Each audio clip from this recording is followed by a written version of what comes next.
Assalamualaikum warahmatullahi wabarakatuh. Salam sejahtera bagi kita semua. Shalom Om Swastiastu, Namo Buddhaya, salam kebajikan. Perkenalkan kami dari kelompok 8. Dalam kesempatan presentasi kami kali ini, kami akan membahas laporan proyek yang telah kami lakukan pada mata kuliah evaluasi hasil belajar, di mana dengan dosen pengampu ada Bapak Profesor Dr. Muhammad Amin SD MPD dan juga Ibu Mega Silvia Dewi SPD MPD. Untuk presentasi kami kali ini, kami akan perkenalkan terlebih dahulu. Perkenalkan, nama saya Putri Siombing sebagai moderator pada presentasi kali ini dan juga teman-teman saya. Saya Berliana Sasmita sebagai pemateri 1. Saya Orja Satipa sebagai pemateri 2. Saya Widya Anggraini sebagai pemateri 3. Dan saya Nur Laila sebagai pemateri keempat. Baik, kita lanjut ke materi pertama mengenai latar belakang pada proyek kami kali ini, di mana akan dibahas dan dikupas oleh Saudari Berliana Sasmita. Untuk Berliana Sasmita, saya persilahkan.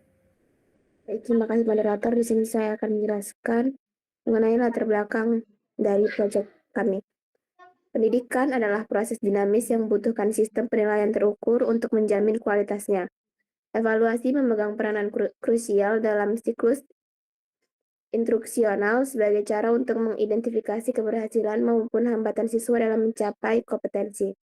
Keberhasilan evaluasi ini sangat bergantung pada kualitas instrumen yang digunakan.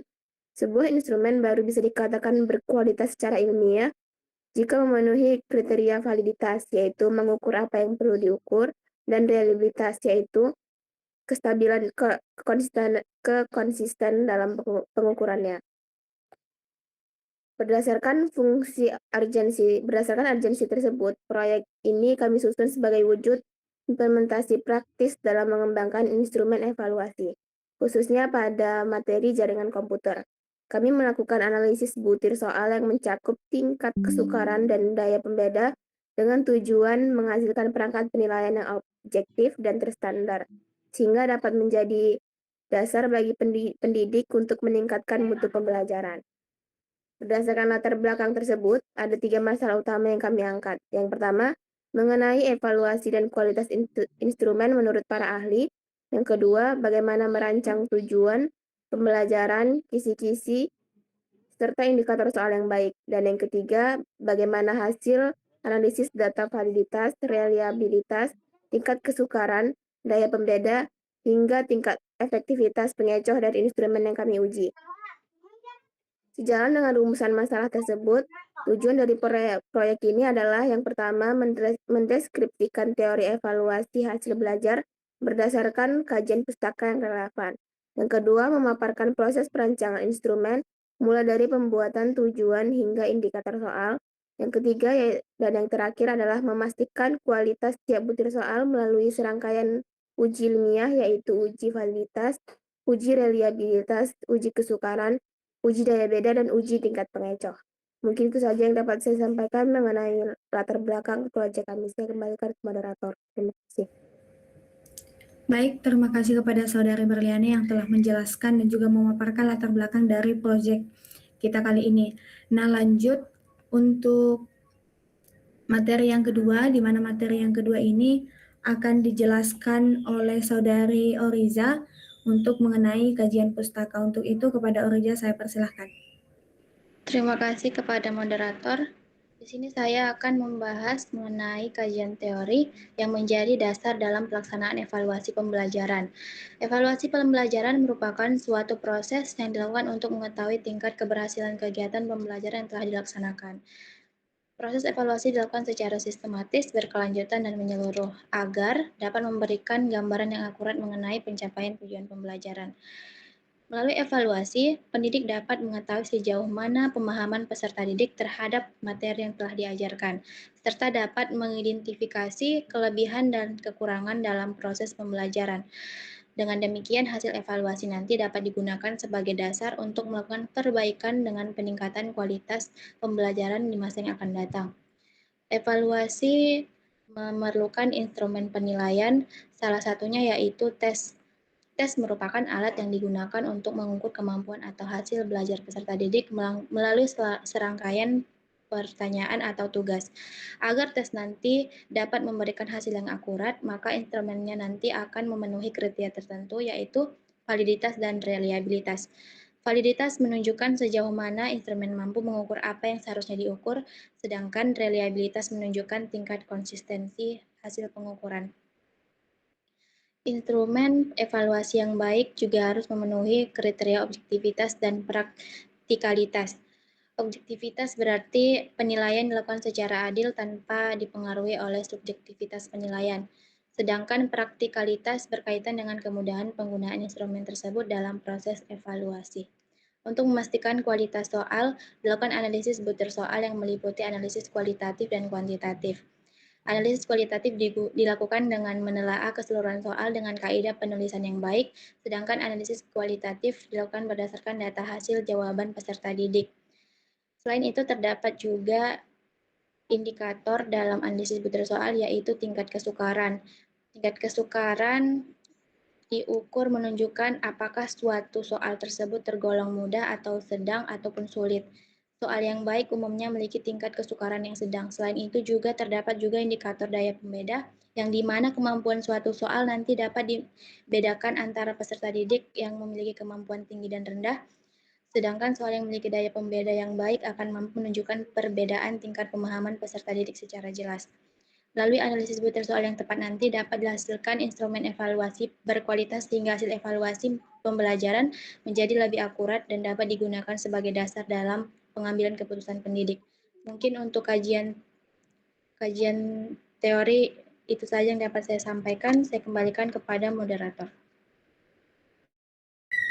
Baik, terima kasih kepada pemateri 2 yaitu Saudari Orija Sativa yang telah menjelaskan untuk kajian teori pada laporan kami kali ini.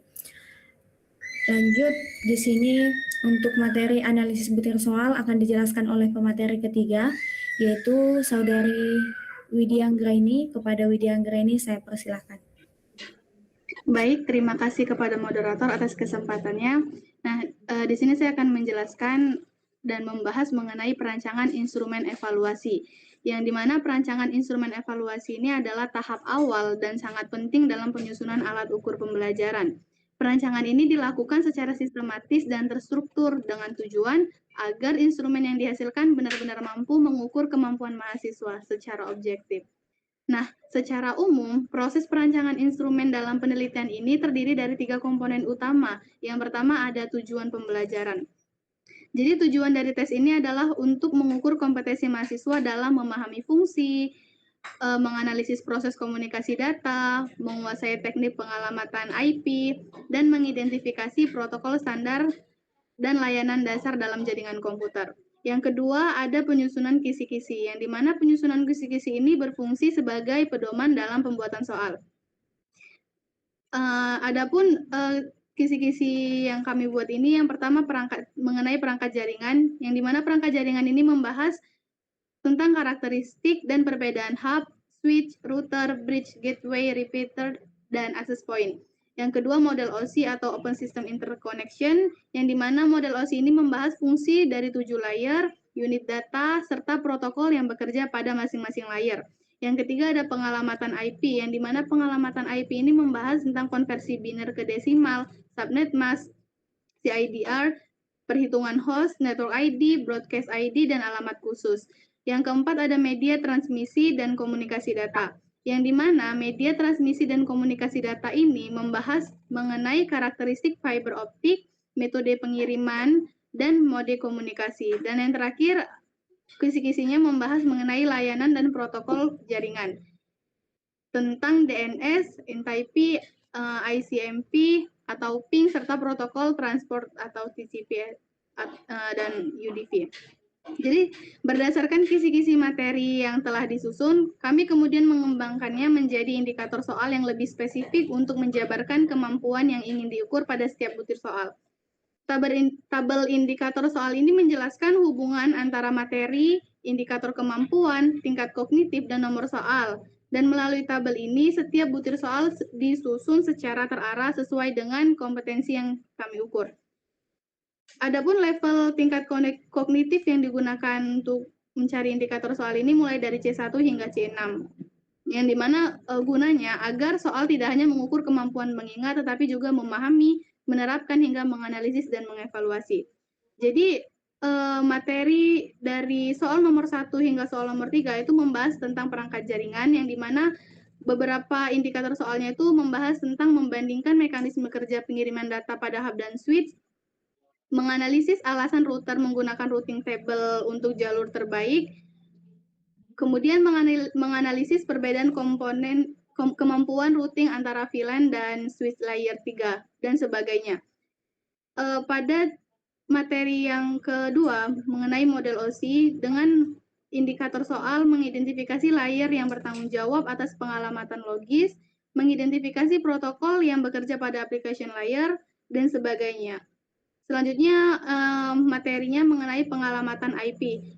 Adapun contoh indikator soal dalam pengalamatan IP ini adalah melakukan konversi bilangan biner ke desimal dengan akurat, menerapkan perhitungan subnet mask desimal berdasarkan prefiks CIDR, menghitung jumlah usable host pada subnet tertentu.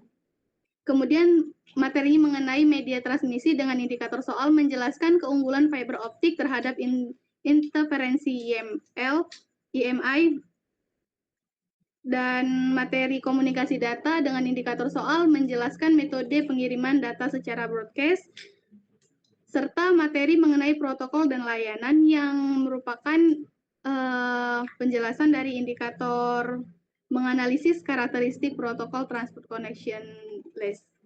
Mungkin itu saja yang dapat saya jelaskan. Saya kembalikan ke moderator. Baik, terima kasih kepada pemateri ketiga yang telah menjelaskan analisis butir soal, yang dimana telah membahas juga tadi tujuan tes, kisi-kisi materi, dan indikator soal pada laporan kami. Baik, untuk materi berikutnya akan dijelaskan oleh pemateri keempat, yaitu hasil pengujian dan juga analisis. Di sini akan dibahas dan dikupas oleh saudari Laila. Untuk Laila, saya persilahkan. Baik, terima kasih kepada moderator yang telah mempersilahkan saya untuk menjelaskan materi mengenai hasil pengujian dan analisis data.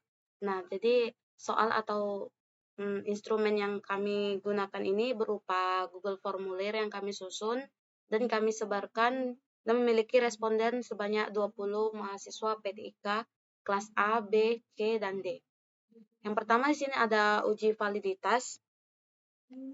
Nah, ketika kami menguji hasil uji validitasnya ini menghasilkan bahwa sebagian besar butir soal itu dinyatakan valid karena R hitung lebih besar dari R tabel, di mana sebanyak 33 soal itu valid dan sebanyak 7 soal itu tidak valid. Adapun 7 soal yang tidak valid yaitu soal nomor 6, 13, 15, 17, 28, 34, dan 39. Nah, untuk soal yang tidak valid tersebut, kami memutuskan untuk membuangnya atau mengeluarkannya. Nah, hal ini menunjukkan bahwa soal yang dibuat karena mendominasi yaitu soal yang valid, menunjukkan bahwa mampu mengukur apa yang seharusnya diukur, sehingga instrumen ini memiliki tingkat ketepatan yang baik dan dalam proses evaluasi.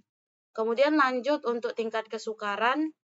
Nah, ketika kami menguji tingkat kesukarannya itu menghasilkan bahwa soal yang tingkat kesukarannya mudah itu ada 7 soal dari 33 soal yang dikali 100%, maka presentasinya yaitu 21,21%.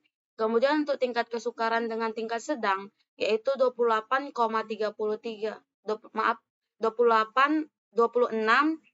dalam 33 soal yang dikali 100% yang menghasilkan 78,79%, tingkat kesukarannya itu sedang.